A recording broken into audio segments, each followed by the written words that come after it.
कैसा है, नीतीश राणे जी को थोड़ा समझना पड़ेगा। ईद का त्योहार है और सबसे इम्पोर्टेंट बात ये, उनकी भी खुद की गोश्त की दुकान है। उनके पिताजी गोश्त की दुकान से ही आज मंत्री बने, मुख्यमंत्री बने, केंद्र सरकार के अंदर इतनी बड़ी ओहदे पे पहुंचे। मैं दिल्ली जब गया था तो उनके पिताजी किस्से सुना रहे थे कि हाजी भाई, मैं सांगली, सातारा, कोल्हापुर की मंडी में जाया करता था और वहां से बकरे मेरे दुकान पे लाता था। मुझे पता है बकरे वालों की समस्या, बकरा का क्या माहौल है।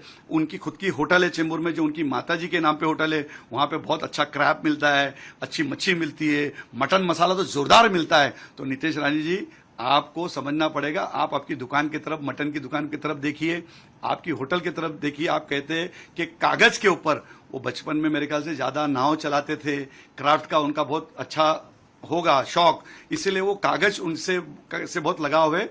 और अगर संडे के दिन अगर मटन अगर आप खाते होंगे तो आप जरूर मटन की जगह पे कागज खा के देखो, स्वाद कैसा आता है आपको समझेगा। लेकिन आपकी होटल के अंदर मैं जब जाता हूं, बड़ी लजीज तरीके से खाना मिलता है, अच्छा मटन मिलता है। आपकी होटल में जाएंगे तो आप कहो कि एक डिश कागज का भी बनाए, और जो कागज का डिश में क्या स्वाद होता है उसका लोगों को भी मजा आएगा। ये सारी चीज होना चाहिए। कुछ ऐसी सपने देख के बातें नहीं करना चाहिए। आप एक मंत्री हो, इस खाते के मंत्री हो, इत्तेफाक से वो खाता उनके पास में, मत्स्य विभाग उनके पास में, बकरा, मुर्गी, मच्छी, पोल्ट्री, पूरा विभाग उनके पास में, और वो इस तरीके से उन्होंने हमको सपोर्ट करना चाहिए। मैं नीतीश राणे जी से कहूंगा कि रास्ते में जो बकरे की गाड़ियां रुका रहे, हिंदू खाटिक भी बहुत परेशान है, धनगर समाज भी बहुत परेशान है, मुस्लिम समाज भी बहुत परेशान है।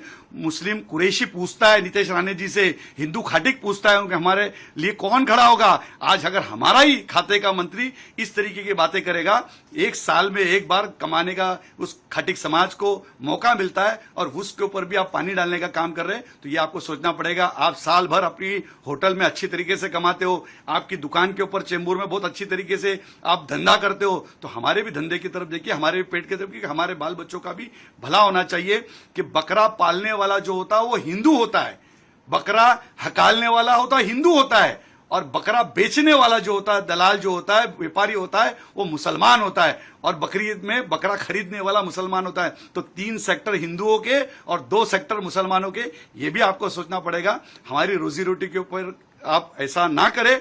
कुरैश बिरादरी आपसे पूछती है और उम्मीद लगाती है कि हमारा मंत्री 100% जिसके घर में गोश्त की दुकान है, जो खुद हिंदू खाटिक है, हिंदू खाटिक अगर ऐसी बात करेगा तो बड़ी दुख की बात है। मैं उनसे कहूंगा कि आप शांति से कभी जाए, अपने पिताजी नारायण राणे जी से कुछ सलाह लीजिए। आपके पिताजी 100% कुरैश बिरादरी के बारे में और हिंदू खाटिक के बारे में आपको जो ज्ञान देंगे, उस ज्ञान लेकर इसके बाद आप इस तरीके की भयकी बातें करें। आप भयकी बात करना नहीं चाहिए। आप मंत्री बन गए, आमदार थे तब समझ में आता था, लेकिन आप दिन पे दिन उम्र होते जा रही है, आप बड़े हो रहे, बड़े ओहदे पे जा रहे, तो बड़े ओहदे पे जाने के बाद सबका ख्याल रखना चाहिए। सबका साथ, सबका विकास, सबका विश्वास आपको जीतना चाहिए। और मैं एडवांस में ईद की उनको मुबारकबाद पेश करूंगा। बकरा ईद बहुत बहुत मुबारक हो। और 100% हाजी अराफात शेख राजस्थान का अजमेर शरीफ का बकरा काट रहा है, घर में भी पकेगा। और उनको दावत देता हूं कि बकरे का स्वाद लेने के लिए हाजी अराफात शेख के घर में ईद में जरूर खाना खाने के लिए आइए। ये मैं उनको दावत देता हूं। हाजी अराफात कागज का बकरा नहीं, ओरिजिनल बकरा खिलाएगा इंशाअल्लाह।